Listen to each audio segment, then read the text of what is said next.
Gridiron Grinder, hut hut hike. All right, party people. Nothing like starting it off with a cough there. It is Wednesday night Gridiron Grinder time. I am Ryan. With me, as always, is my buddy James. Just a couple of dudes hanging out, talking about what's going on in the NFL each week. For tonight, we are going to continue from where we left off last week, and we are going to provide an off-season recap and outlook for the teams in the AFC and NFC South. And so we'll be kicking it off with the Houston Texans. James, what do you think, my man? You want to start with some departures? Yeah, that's where I was going to go. So they lost Stephon Diggs, Robert Woods, Laramie Tunsil, Kenyon Green, Shaq Mason. That's like their offensive line, which was pretty bad last year, so that's no big deal. No, but not a big deal. I think Tunsil was a big deal. I think the rest of them you could say, hey, man, it wasn't working. But Tunsil's been so good for so many years that it's just I would have been hard-pressed to move the left tackle. But that's okay. You know, that's fine. Keep going. Sorry. Then on defense, they lost edge, Jerry Hughes, linebacker Devin White, cornerbacks Okuda, Holman, Bryant, safety Eric Murray. Yeah, Diggs is the big one. You know, he got hurt obviously last year, and so he didn't have a ton of an impact for him. And then I think Tunsil is the other big one. Shaq Mason is a name from the past. He's kind of faded in recent years. Kenyon Green, he's had moments, but he's also had moments not. And so, you know, it's all good, man. It just, their offensive line was like one of the big stories, let them down last year. And they basically decided they had to gut it and start over, right? And so what did they do in terms of signings, my man? All right. So holy shit, they did a lot in terms of signings. Yeah. I was going to skip the first couple ones. They're not that big of an impact. Maybe Christian Kirk, that's a decent one if he can get back to form. They signed Trent Brown, Cam Robinson at offensive tackle, Ed Graham, Laken Tomlinson at guard. Laken Tomlinson, solid run blocker. Yep. Yeah. No, like Laken Tomlinson, I love. Ed Ingram, I'm not sure about. I think Cam Robinson and Trent Brown are kind of on the downside of their career. For sure. Yeah. And defense, they signed Danielle Hunter. Oh, yeah. No, that was an extension. Sorry. It is confusing with the way they list some of these. Yeah. Yeah. Okay. So Daryl Taylor. I do like the Sheldon Rankings signing. Yeah, that's the one. It's not flashy, you know, and he's getting a little long in the tooth, but he's still a big body in the middle of that defensive line. Will help him. Yeah, and then also on defensive line, resign. That's it. Okay. Linebackers. Yeah, they did make that trade for Gardner Johnson, who is already hurt. Yeah, they also signed. No, those aren't big ones. I would say this extension. Whether it turns out to be anything or not, I really like the Nick Chubb signing because it is only potential for something good. You know, he's going to come in and show that he worked his way back from the knee injury, or it's not going to work out. They didn't have to break the bank to get the dude, man. I'm trying to remember. I have to look at it. Mix. They're both hurt right now. Fuck. Mixon and Chubb both hurt. Yeah, and that's obviously not good. But you know, I think the idea with Chubb is it's like, hey, if you're giving him a little bit of time to come along. Chubb, but Mixon is out. I think for. Yeah, so Mixon's out. Expected to come. Maybe he's going to be reevaluated closer to the beginning of the season. Okay. Chubb, I think is just So Chubb has a concussion, so that's not too bad. But with Mixon, and the thing came back because Mixon had a ankle injury. Yeah, foot, ankle. So that could be something that hampers him all season. So that gives the room right there for Chubb to shine and prove he's back. Yeah, and if he's not, hey, whatever, you tried. I just think with how phenomenal of a career he's had, and you look at the way he came back from that brutal knee injury when he was at Georgia, that if anybody could pull it off again, it could be him. And so I think it's worth trying, in my opinion. He's a great power runner, and, you could at least maybe use him in the middle of a committee where he's your freaking smash guy, and you got a guy that can do a little dash action or whatever. Yeah, and then in the draft, they drafted 2 wide receivers, Jalen Noel in the 3rd and Jaden Higgins in the 1st. And in between them, they drafted Ariante Ursary, offensive tackle, which is a good pick, I think. Yep. And then cornerback Jalen Smith. I don't know much about Jalen Smith. I kind of think that looking at it, the later picks with Jalen Reed and Keontae Hamilton in the 6th and 7th round, I think those could be good value picks that could turn out really good for them. Okay, I got you. Yeah, I think all in all, we're seeing a ton of change with Houston, right? And man, I'm not sure how much better they necessarily are from the changes. I think that they're going to just get better organically from the core that they had there already. And then hopefully some of these, some of this churn that they did is going to end up sort of like bringing them back to where they were the other year, maybe a little better. And I mean, the defense is probably going to be phenomenal. It's more about just getting the offense back in place, right? Yeah. So I think last year, actually, I think with their moves, I think they got better offensively because last year the struggle with the offense was the offensive line, and they took a sledgehammer to it and rebuilt it. I'm just saying that what they need to do. I don't like Tunzel. I don't like getting rid of Tunzel, but outside of that, I like their moves that they kind of made. I'm just saying they didn't. At least they're trying to address it. I'm just saying they didn't bring in like any flashy big name offensive linemen, right? Like I think that they're gambling on all these picks, and even their draft, they waited till the 2nd round to get their offensive linemen. And I think that it's they're hoping for addition by subtraction basically, but all these guys have potential, and it's just a matter of shuffling them around and getting them in the right combination, right?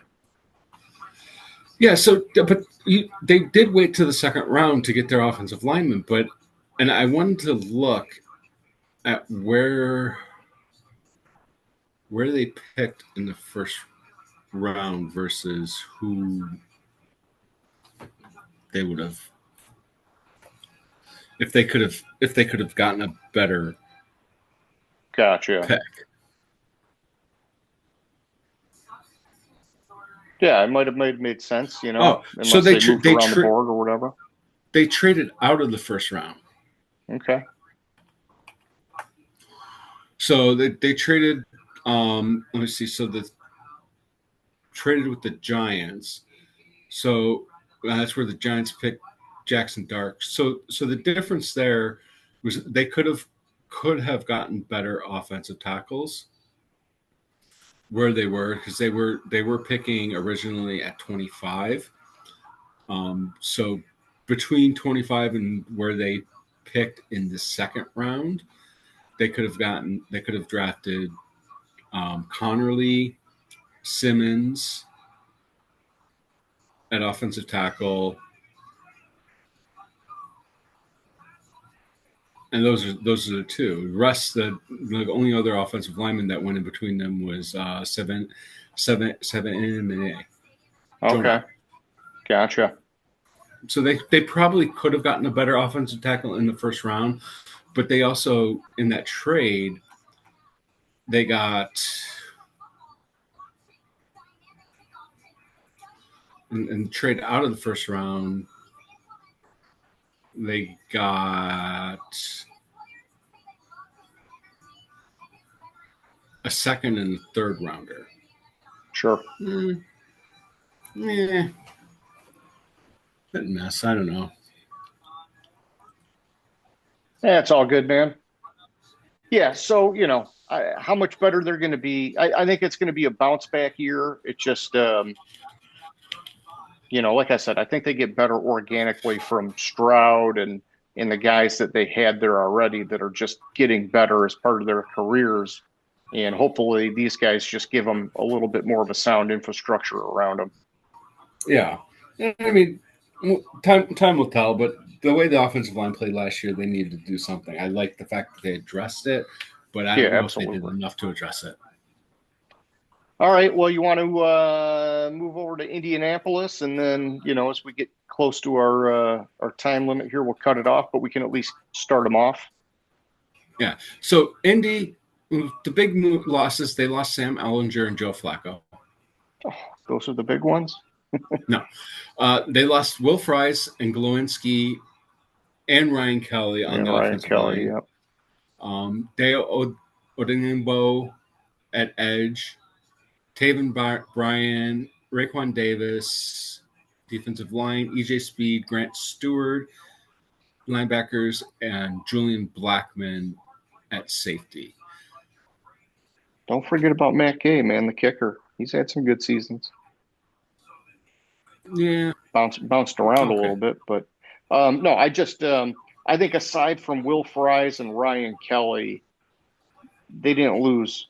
Julian Blackman, I like him, but I don't know that he was doing a ton for them. So, I'm not sure that they took a big hit minus the offensive line is all I'm saying. Yeah, no, I agree. And they made some good key additions. First one will hit Daniel Jones at quarterback, probably going to start the season at quarterback. Resigned. Not much. Yeah, big Travarius Ward is a good one. Ward. Yeah, and then Cameron Bynum at safety. Those two are decent signings. I like and like to see addressing the secondary. I like that. Yeah. Yeah, and then draft-wise, some people kind of thought it was a little bit of an underwhelming draft. They did go after tight end Tyler Warren in the first round, then edge JT Tumalo, however you say his name, from Ohio State in the second round, and cornerback Justin Wally out of Minnesota in the third round. Given the offensive line moves, I think the fourth-round guy, Jalen Travis out of Iowa State, he ends up being a factor. And then really from there, we're talking depth with, running back, quarterbacks, and some stuff like that. So, and I've not heard much of those guys yet in preseason, so I'm not going to go too deep into any of them. So apparently, according to Maurice Jones-Drew, the running back they drafted in the fifth round, DJ Giddens, was the fifth running back on MJD's big board, but he was the 15th overall. And who knows? May have potential. He's just going to be behind Jonathan Taylor at least for a while, right? So, yeah, exactly. But that's okay. And so, for Indy, I think the big thing is the quarterback situation, right? If Daniel Jones can come in and either light a fire under Anthony Richardson, or he himself be good enough and hungry enough to win that job, this team has potential because they played well despite shitty-ass quarterback play for the last couple seasons, man. And so that's all that's missing here. So, yeah, that's the wild card. So, and we're down to less than a minute. We'll take our 10-minute break here, and I'll hit you back in 10, buddy. Okay, we are back, and the Jacksonville Jaguars are up next. All right, so Jacksonville lost Mac Jones at quarterback, who had played really well. Ernest Johnson, Gabe Davis, Devin Duvernay, Christian Kirk, Josh Reynolds, Evan Ingram, tight end Luke Farrell, guard Brandon Scherf, Mitch Morse retired. Lost Ronald Darby, who then retired. Andre Sisco and Ledbetter. Yeah, and out of this group, like you said, Mac Jones played fairly well while Trevor Lawrence was hurt. Gabe Davis was a pretty big disappointment. He didn't really come in and lock down that number 2 role they were hoping he would do. Christian Kirk was good in past years. And I don't know, you might remember when they signed him, I thought it was crazy how much they paid him, but he did come out in that first year with Jacksonville and looked pretty good, and then it's just kind of tapered off ever since. Evan Ingram, he did have a lot of chemistry with, Trevor Lawrence in particular. And so that one, that a little bit of a loss, but I think he's going to be a good fit out in Denver. And so it is what it is. And then Brandon Scherf, he has had good seasons, but I think that he was a guy that was overpaid, which is kind of part of the reason that it just, it came to a split. So. Mm-hmm. All right, so let's see who'd they sign. Then their additions. So they signed. Well, Nick Mullins, and I mentioned Nick Mullins because the way Trevor Lawrence has been playing the last couple of years, I think Mullins could see some time, and I think that's a downgrade. Okay, I gotcha. Signed De'Ami Brown. I don't know these offensive linemen they signed.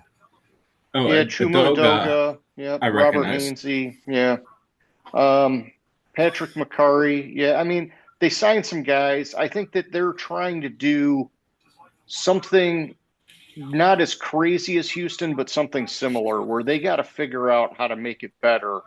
And they're trying to do it without breaking the bank or making a big splash. Yeah, and probably they signed Jordan Lewis at cornerback.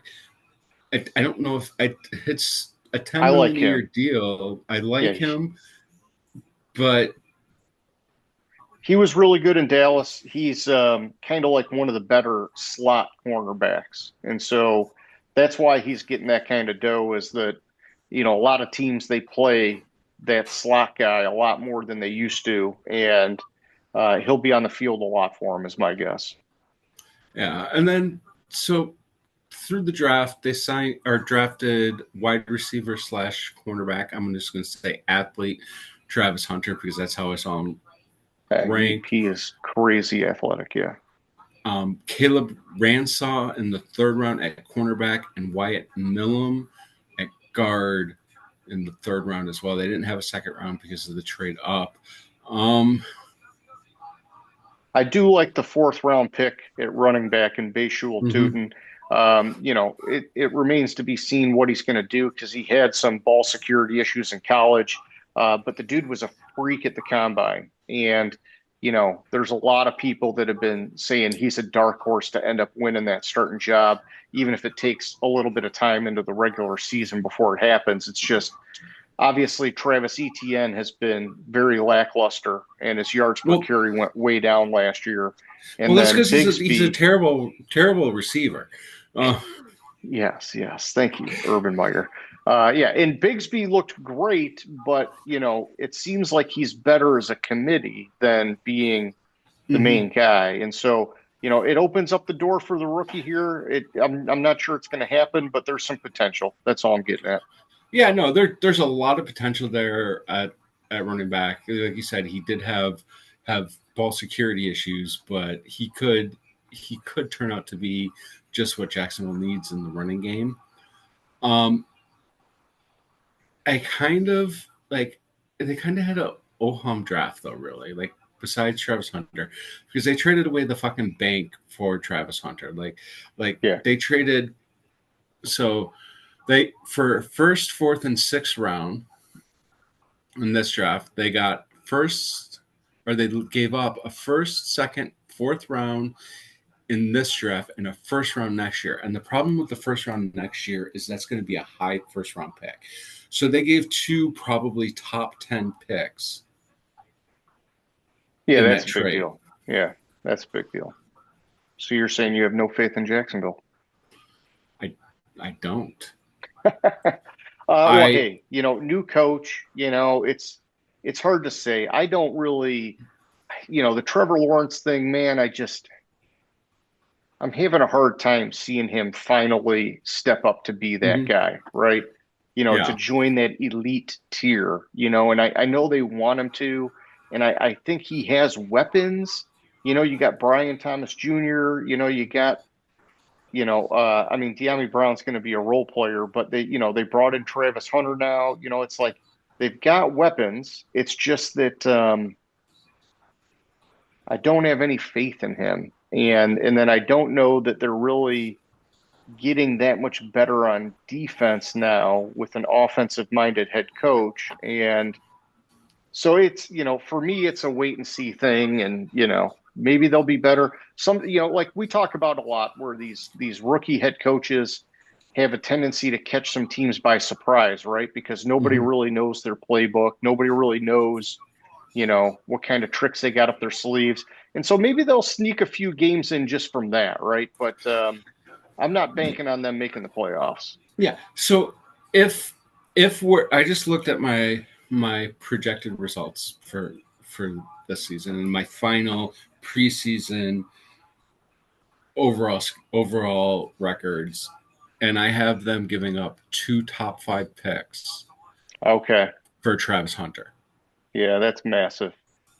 That's ridiculously too much, and that puts way too much pressure on Hunter to see. He's the type of person, from what I have seen from him, that can do it. Yeah, but can he be like a Pro Bowler at both positions? Because that's basically the pressure they're putting on him. Exactly. I got you, my man. Okay, so next up we go to Tennessee. So Tennessee, they lost Westbrook-Akine. It's kind of long in the tooth, kind of.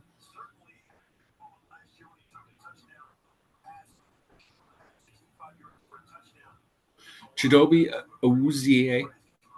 Yeah, he's had some good seasons overall, but I don't know that he was getting it done for them, unfortunately. Yeah, and like the other Quandre Diggs, like he passed Quandre Diggs, yeah, but like last 3 years, no, that's not a big loss. Had some issues, yeah. Outside of that, I don't see, like, maybe Harold Landry. He seems to have been pretty solid for them at the edge, but I mean, he's Dylan Radins, he's had a little bit. Yeah, and you're right. Harold Landry, he's had some moments. I do like Kenneth Murray, and I like, I liked him going back to his time with the Chargers, and he's like I've said, he's a blue collar kind of linebacker that, he's serviceable. He's never going to be great, but that's okay. And so, yeah, I mean, they've been a bad team, and so you don't expect to see a lot of big name guys go out the door, right? Yeah. So let me see. Additions wise, okay, they signed Van Jefferson, Kevin Zeitler, Dan Moore Jr. Is that no, that's not his name. I keep, when it gets like as long as that one was, I was like, okay, that's got to be an extension. DeMonte Jones. I'm sorry, Draymond Jones.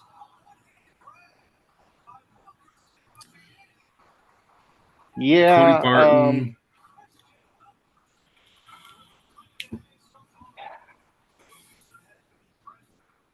I do like Joey Sly, but yeah, he's got a leg. He doesn't always have the accuracy. I think they got a huge value signing on Tyler Lockett, but whether he's got anything left in the tank, I guess, is going to be the issue. For him to take a deal that low, I think makes it seem like he knows maybe he's not got much left. So, Yeah, Otherwise, he could have held out. I do like Dan Moore and Zeitler on the offensive line. Yeah, I'm glad you went back to both those guys. I think that those are two solid picks and actually very smart considering that they drafted a quarterback number 1 overall. Mm-hmm. Yeah, I really like those. I think that's going to be key for them is the offensive line in Cam Ward's progression. Yeah, protect him, give him a chance to develop, make some plays. Don't shell shock him, David Carr's ass, and waste a first-round pick. Yeah, exactly. And they did some stuff in the draft. They got Cam Ward number 1 overall. We kind of hit that. I like the pick. I think he has a lot of potential.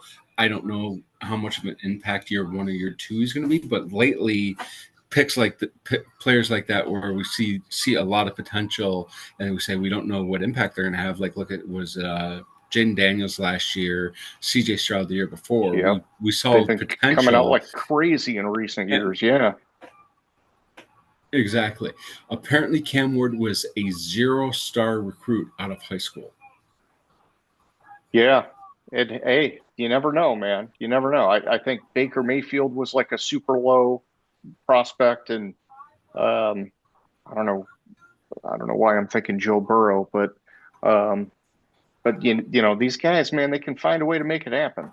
Yeah. So, and they got Oluwafemi Oledejo, or however you pronounce that. Oladejo, I don't know, man. I don't know how to get these names. I got to hear them on TV a few times, and then they'll stick in my brain, and I'll be like, okay, I got it. But we don't ever hear these guys except for like that one time at the track. It's tough.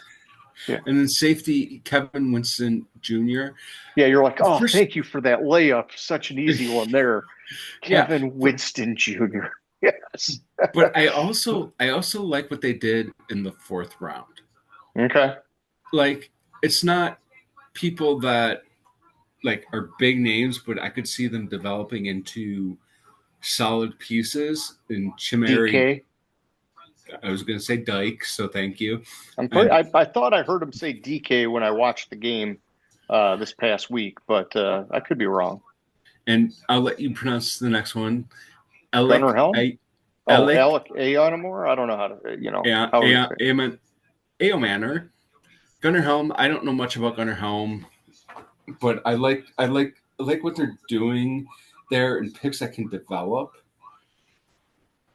Yeah, I think that they had a it's kind of like what a bad team does to try to like create a foundation to get better, right? Like I think that that's what we saw out of this. They got rid of guys, they brought in some guys in the trench to solidify, they brought in some contributors elsewhere, and then they got their quarterback of the future. And so this year's about kind of like laying that groundwork that hopefully they can build from, because if Cam Ward does a little flash this year, they'll be able to make a bigger splash next year, right? They're going to bring in some free agents and do some stuff. But, until they kind of like get a spark, they weren't exactly in the catbird seat to go out and get whoever they necessarily wanted this year. Yeah, exactly. Like they would have to overpay. It's like we talked about the Lions in like the mid 2000s when they were struggling. Like you and I talked about this before. Oh yeah. We did this. Like we had to overpay for free agents, and the Lions would do it, and then they would be shit. And yeah, you're hamstrung with the salary cap because you got nobody else, and of course, those free agents that made a ton of money, they're like, well, I'm getting a huge check. I don't want to get hurt, this or that. And then as soon as like their contract's up, they have like maybe one good season and bounce to like the fucking Patriots or whatever, right? So yeah. And then and it's like and the Lions more recently have been taking this approach, just like Tennessee is they're slowly building it and letting it build and getting the players in there and letting the team get to a level to where they don't have to overpay for them. I don't know if I really think I'm down on Tennessee because fucking getting rid of Vrabel even though he overperformed year after fucking year. They give him shit roster, and he'd fucking take them to the AFC Championship game. It's like, and then you get rid of him because he had a bad year. You know what? Fuck you. You haven't given him. It was bound to happen. Yeah, it was bound to happen. You haven't given him a fucking player to play for him except for Derrick Henry. I mean, he had fucking Tannehill at quarterback and took the team almost to the fucking Super Bowl. And even with Derrick Henry, man, by that last season, they gutted the offensive line. Mm-hmm. It's like, wow. You are just like wanting everybody to lose their jobs here. It's just so stupid. But and then with the Lions, it's they with Brad Holmes, thankfully have gotten a lot better at drafting and then finding talent. They are now at the point where their homegrown talent is due to be paid, and so they are going to have to get creative now, salary cap wise, or let some guys walk. And they did that the other year with Jonah Jackson, right? Like a lot of fans wanted us to keep him, and the team realized, hey, you can't have, 4 or 5 of your offensive linemen making mega money, right? It's just not going to work. And so I think that they're going to be smart and savvy about how they got to navigate it. It's just, that's the life. When you suck and you got to get better, you got to do it that way, and then you can go and say, now I need the cherry on top and get that one free agent that's going to make the difference, right? But like you got to do the groundwork first before they're even going to want to come and play for you.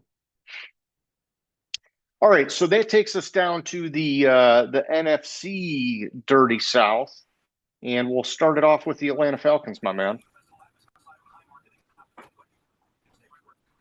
All right, so the Atlanta Falcons, the first name on their losses list, I don't think is a loss because he didn't play last year because he had a serious knee injury in preseason. Rondale Moore, who had a second straight serious knee injury in preseason. I feel bad for the guy. Yeah, and I liked him in Arizona. He just kind of never really got to the level I was hoping for. And then, like the big losses, Drew Dahlman. Yeah. That's a huge loss. Judon's not as big of a loss, but it's still a big loss. Yeah, long in the tooth, but he's definitely a good veteran leader. Basically, like all their defensive line, Smith Williams, Grady Jarrett was a big one. Eddie Coleman. They lost corner Antonio Hamilton, Richie Grant, and Justin Simmons, both safeties. Yeah, and Justin Simmons didn't perform nearly as well as I thought he would, but I guess it just goes to show, like these guys get to a certain age and then you switch teams and sometimes it just doesn't click. And then Riley Patterson, it's weird that they show him as a loss, right? Because Younghoe Koo is the guy, and they actually brought in a kicker to compete with him who I heard had a really good game against the Lions. And so interesting that there's a development there with Younghoe Koo that I thought he was like a rock solid kicker, man. No, Younghoe Koo was a rock solid kicker, but if I'm remembering correctly, he got hurt last year, and then when he came back from injury, he struggled. Oh, that could be that would make sense, and that could be why Riley Patterson was on the departures. Yeah. Okay. Yeah, and then they brought in a few guys. I don't know, Agnew, maybe give him a little something in the return game. Or he was struggling then. I was stuck on looking up in Waco. Gotcha. But yeah, so few guys, there's resign. They kick returner wide receiver Jamal Agnew, who's still hanging on in the league somehow, even though he's just a good special teams guy. That's all it is. I do like the Leonard Floyd signing, for all the help they needed edge. And I know that we're going to get to the draft in a minute, but Floyd will at least be like a high-end rotational guy for them. Probably better. He might even start while one of their 2 rookies kind of get their legs under him. Who is that? Leonard Floyd. Yeah. So I looked up Younghoe Koo. So he had a hip injury late in the season last yeah, year. for a kicker, that's not good. Yeah, he was having a good year, and then had a hip injury that put him on the injured reserve. So that's why Riley Patterson's listed as a loss there. Gotcha. So see, besides Leonard Floyd, it did sign Jordan Fuller.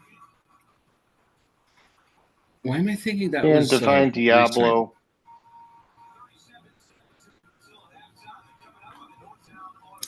Why was I thinking I don't know. that Fuller was a re-signing?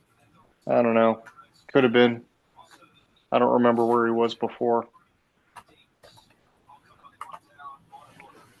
But yeah, so then the big thing, obviously. No, he was with Carolina. Okay. He was with Carolina last year. Okay, I'm just confusing South teams. Yeah. But yeah, so then the big thing is they doubled down in the first round of the draft on the edge position. And so now you got two new edge guys, pairing them with Leonard Floyd. They are trying to finally force something on the edge. Why not? You've got a defensive-minded head coach. It's about time. So we've been doing this since, 2020? And, 2020, that was because we started it in COVID. So 2020. Or was it 21? 2020. We've been doing this since 2020. So 2021 draft, 2022 draft, 2023 draft, 2024 draft. Going into the draft, when we talked about Atlanta, we said they need to draft the guy on the edge. Yeah. Yeah. They finally drafted two. I love both fucking picks. And then Xavier Watts at safety. That's an okay pick.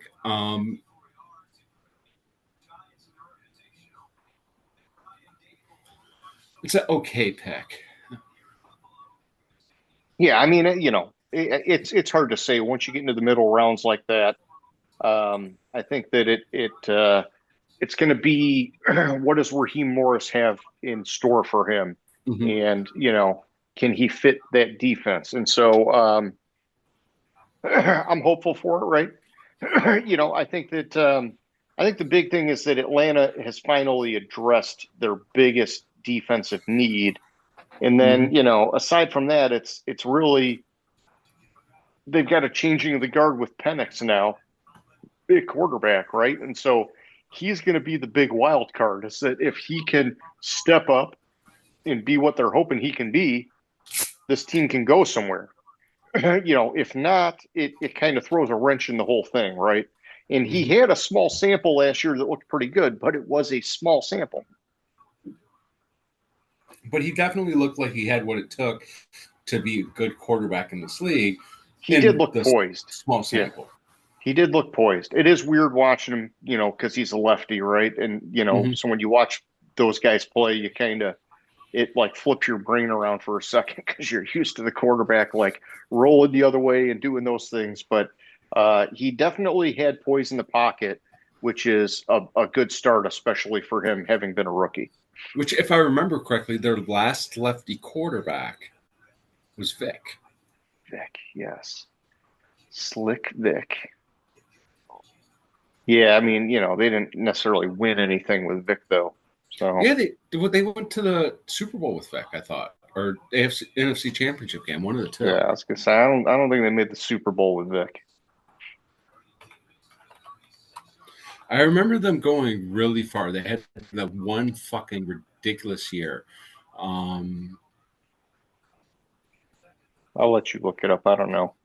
I don't remember it that way, but Vic was just super flashy on his own. I don't remember them, I don't remember them being like a powerhouse team with Vic. It was just that Vic was that crazy good.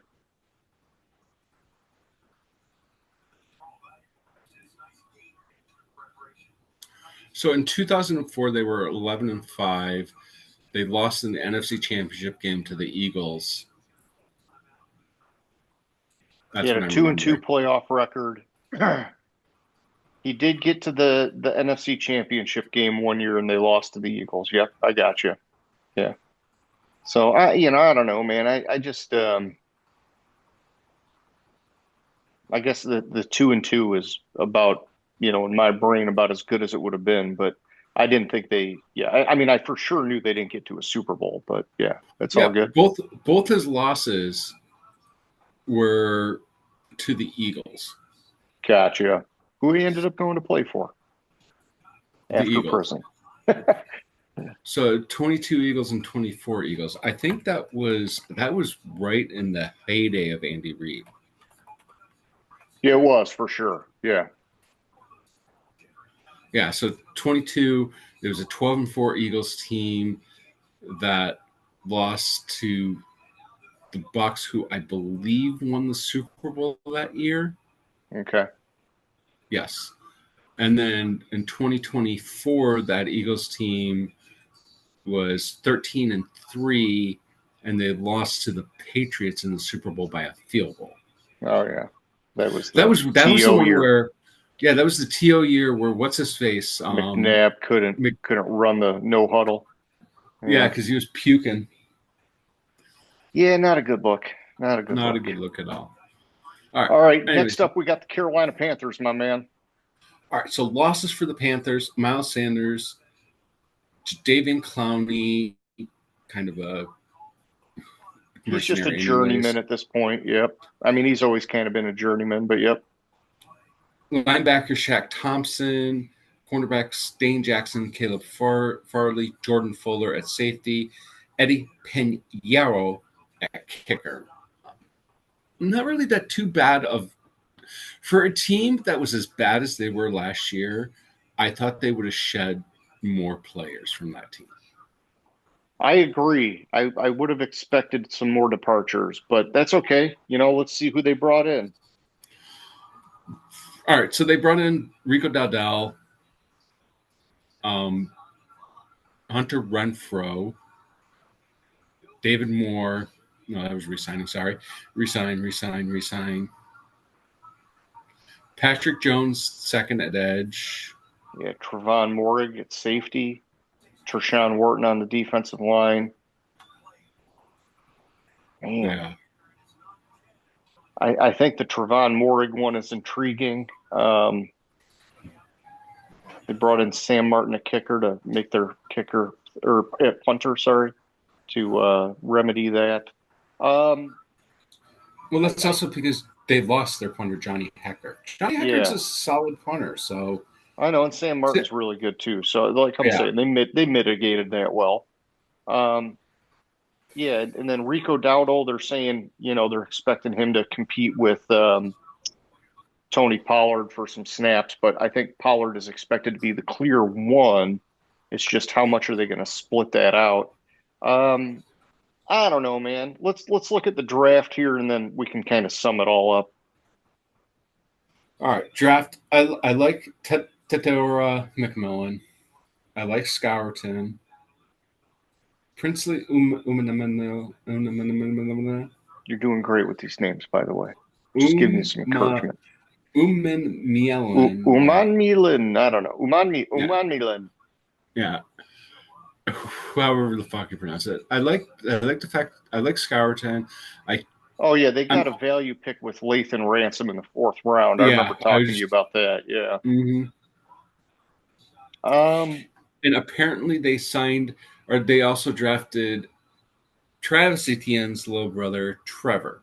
Yeah, and he's not looking that great so far from what I've heard, but that's okay. I mean, maybe he can carve out a little role on special teams or something and work his way up as he develops here. But yeah, I do like the wide receiver pick in McMillan.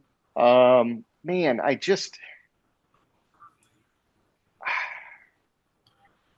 still just in if I'm biased because of the David Tepper stuff still, you can just call me out on it, James. I just am still just not. I don't know, man. I do like that they brought in a couple defensive guys. They did a few things. I'm just not like. I'm not getting a warm and fuzzy. Yeah, I'm not getting a warm and fuzzy from it. Like going into last season, I thought they made a lot of good moves, a lot of good picks. I thought they were primed to have a successful year. Yeah, this to me, it feels like a team that, unless we're missing something, I don't know, man. I could see it being another tough year for them. So Yeah, I can see it being a really tough year for them again. Yeah, and McMillan could be a little bit of a game changer on offense, right? Because they need that number one. And I have heard some really good things about him so far. And so that would be great for Bryce Young and company. But I yeah. still question whether Bryce I don't know Young why is. I don't know why I was saying Rico Dowdell's going to be splitting carries with Tony Pollard. I'm on the wrong team there. Pollard's on Tennessee, man. Oh, it's Chuba Hubbard. No, he's not touching Chuba Hubbard's workload. I don't know why I thought Dowdell went to Tennessee. That's weird. My brain got a little scattered there, man. Either way, yeah, no warm and fuzzy. We'll see what happens. I don't know. Yeah, exactly. No warm and fuzzy. We'll see what happens. All right, next up, we got the New Orleans Saints. New Orleans. All right. So we'll get to what we can, departure. And then we'll come back. Yeah. Derek Carr, not that big departure. Well, he's the biggest departure, is what I'm saying, because he's their starting quarterback. all right. Yeah, but he wasn't. Yeah, he got hurt. Their biggest departure is, their biggest departure is Ryan Ramczyk at offensive tackle, who retired. Okay. They also lost MVS, Lucas Patrick guard, Shane Liu guard, Paulson Adebo. Yep. Paulson Adebo, Willie Gay, Peyton Turner. Yeah, and for a team that has been, perpetually in salary cap hell, maybe this will be like their last round of dealing with that nightmare, and things can finally get back to normal. Not so fast on that. Okay. We signed Cam Akers, Brandon Cooks, Donovan Peoples-Jones, Dante Pettis. They re-signed Juwan Johnson for a ridiculous amount of money for what he's done for them. Re-signed Cam Jordan. Re-signed Chase Young on a 3-year, $51 million contract. Yeah, I got some faith in him. Signed Gachow, Isaac Yidam, Julian Blackman, Justin Reed on a 3-year, $32 million contract. James, you're not doing the right things here. The thing is, dollar amounts aside, I kind of like a lot of these guys, man. Oh, I do too. Yeah, I just, man, I don't know. I think, they've been so bad for so long now since Sean Payton left, All right, what'd they do in the draft, my man? Yeah. Draft. What? Ice. I gotta find them real quick. So they drafted. Yeah, they're at the top at 30. Kevin Banks Jr., offensive tackle. Tyler Shaw, quarterback. And third round, they got Vernon Broughton and Jonas Sanker.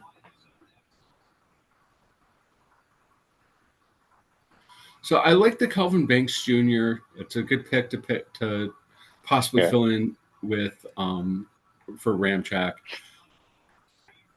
Outside of he's that, going to be a day one starter. I don't know about Shug. It sounds like he's outside of that. I don't.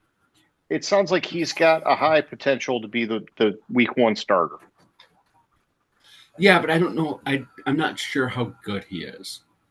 Yeah, he's give me a starter, but he's a guy that I don't even know how many years he played in college. I think he played a couple extra seasons because he had injuries. And, from what I've heard, he's like size, arm strength, all the tools you want. He just got hurt year after year, which is why he ended up at Louisville, and then he ended up falling into the second round or whatever. And so, Kellen Moore handpicked him probably to be his starter. It's just a matter of, can he actually do something in year one and be effective?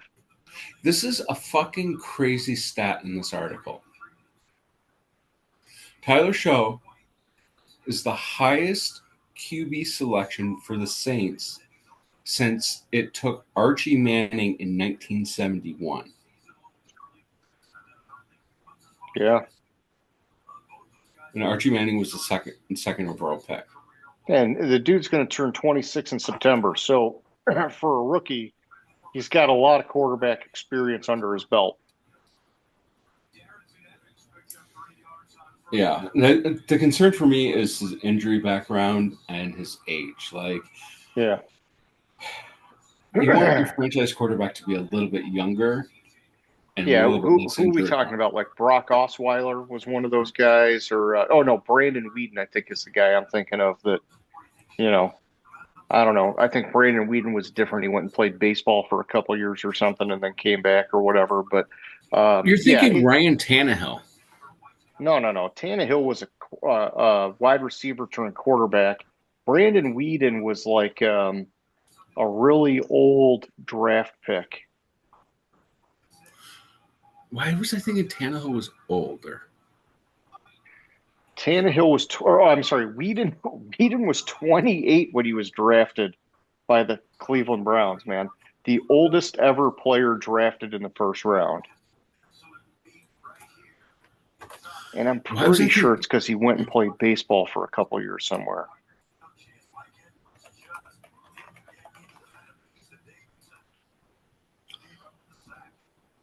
Chris Wenke, Brandon Weeden.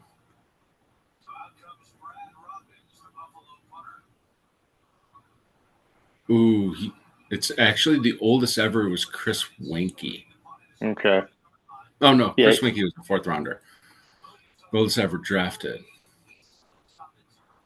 So, yeah, I mean, the Saints, somehow they keep managing to, like, have a decent roster. I wouldn't say, like, a great roster. It's just a matter of, can they coach it right, and can they get the quarterback right for any of it to matter? Otherwise, we're talking, and I think even if they get that, I think we're still talking next year is going to be the year that we're really going to look at them. I think this year we're just expecting it to be a wash. Yeah, I don't like drafting somebody that old. Yeah, I hear you. That's age discrimination, Bubba. It is age discrimination, but I think you're looking at, like, if you draft them at like 22, 23, you're looking at 15 years. You draft them at 26, you're looking at 10 years. This is a team that would love to get fucking 10 years out of a quarterback, James. Oldest rookie quarterbacks. In 1960, Butch Songen was a rookie for the Patriots at the age of 36. Shit. Jeff Garcia was 29. Man, I didn't realize he was that old. All right, we're inside a minute, bud. Garcia played in CFL, I believe, though. So okay. All right, my man. I'll hit you up in 10. All right, cool. Okay, last up here, we got the Tampa Bay Buccaneers, James. All right, so the Bucs, they lost Chase Edmonds, Robert Hainsey tackle, Justin Skull tackle, Shaq Barrett, Joe Tryon Shoyinka at edge, William Golston, linebacker KJ Brett, corner Trey Hill, Tevier Thomas, and safeties Mike Edwards and Ryan Neal and Jordan Whitehead. Yeah, they've had some churn. Not too big of losses. Yeah, I wouldn't say it's the end of the world, I think that in general, they've had sort of an aging roster that they've needed to get a little bit younger, and that's kind of what some of these moves are reflecting. Signing-wise, They signed Sterling Shepard at receiver, doesn't really do much. Charlie Heck. Wait a minute.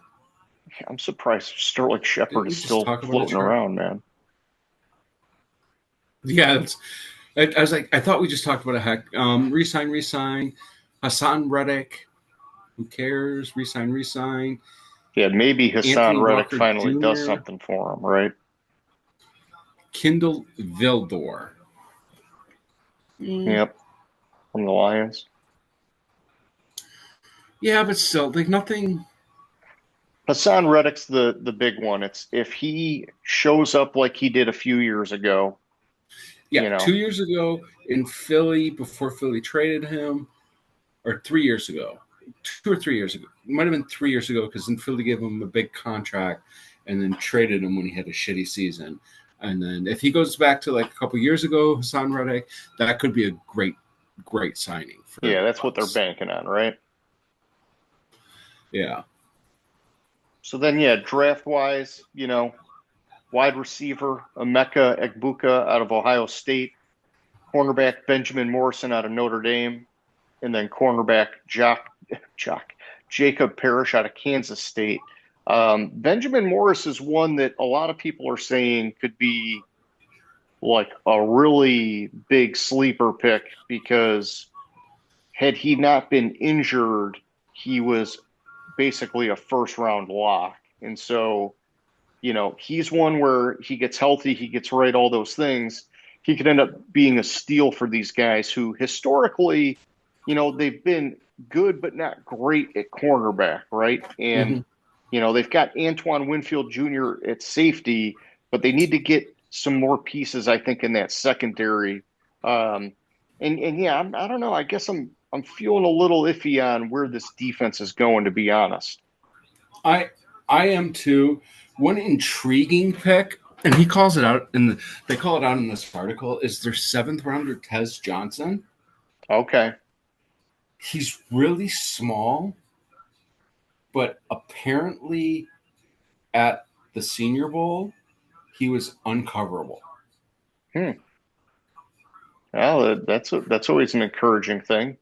But the thing is I don't know if he can survive on Sundays. How small is the dude? Do you know? 154 pounds at the combine. Oh man, that's like unheard of in the NFL, man. That's like one hit and you're done. Yeah. Like, I mean, even like the smallest receiver I can think of, like off the top of my head, was Julian Edelman, and he was still like 190 pounds. Yeah. Jameson Williams 182 at 6'1", and he's like skinny as a pole.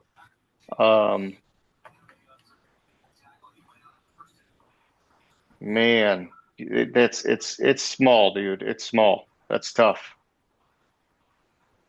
But hey, Yeah, if they say he's uncoverable, maybe he'll find a little niche. Maybe he can be like a little Hunter Renfrow kind of slot magician kind of guy or something, And if he's smart with protecting himself, maybe he doesn't ever have to take one of those big hits that could light him up like that.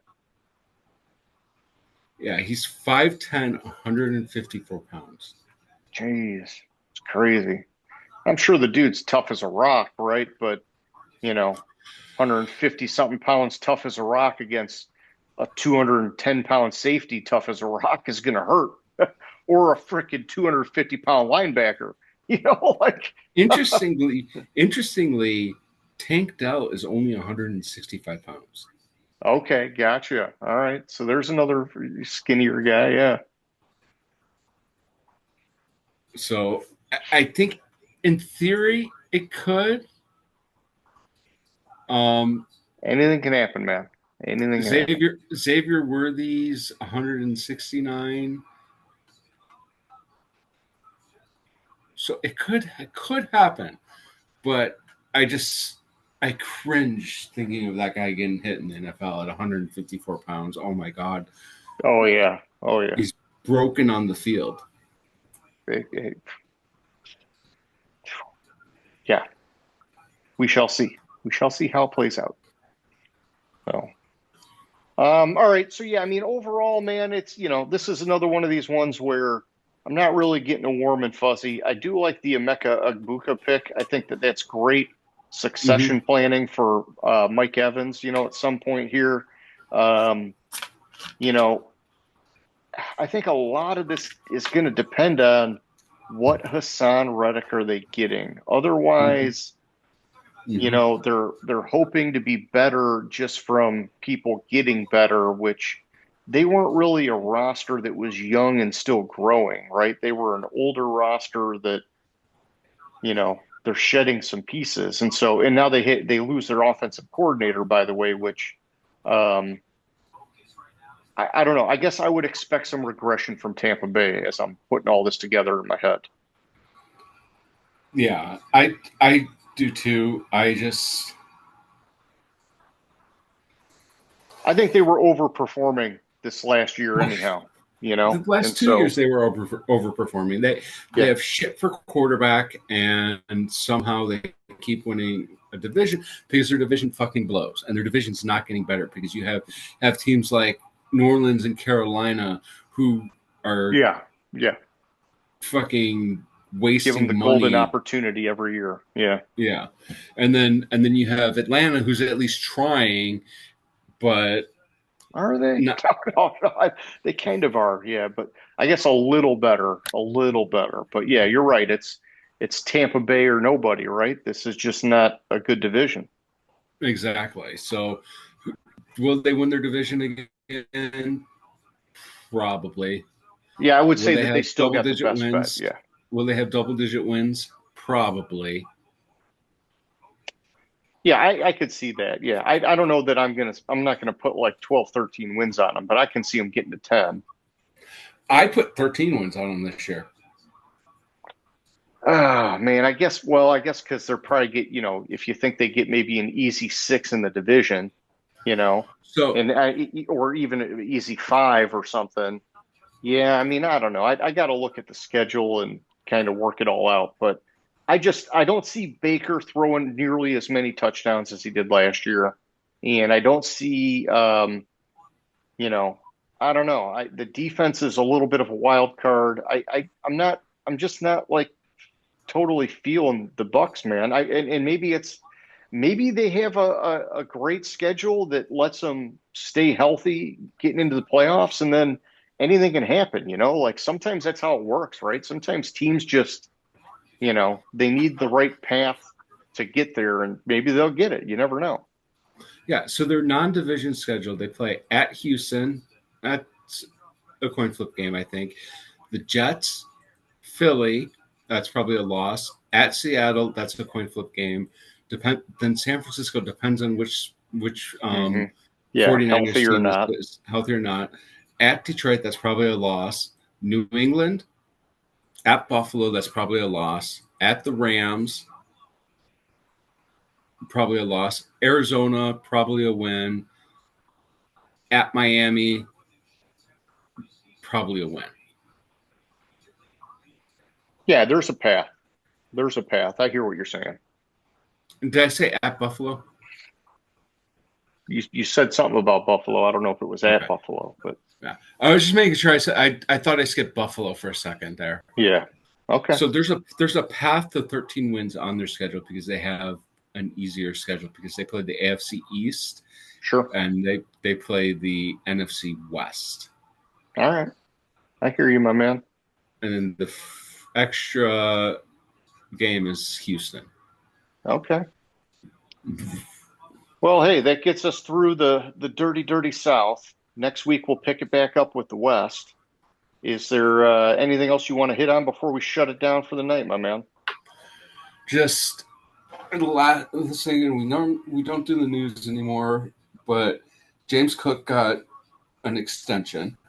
Oh, finally got his deal. A 4-year, $48 million extension, which isn't bad. for a running back that's had one good year. Okay. Yeah, I think that's solid.